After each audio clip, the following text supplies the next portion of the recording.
Hi, இப்போ நம்ம பார்த்துட்டு இருக்கிறது பழைய சோறு மேக்ஸிமம் எல்லாத்துக்கும் தெரிஞ்சிருக்கும். அந்த பழைய சோறை எப்படி தயிர் சாதமாக மாற்றுறது தான்.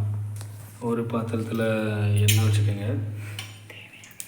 தேவையான அளவு எண்ணெயை ஊற்றுங்க.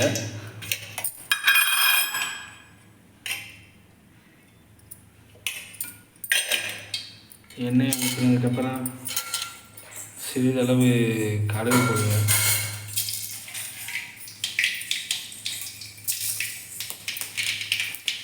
கடுகு போட்டதுக்கப்புறம் கொஞ்சோண்டு கருவேப்பிலை,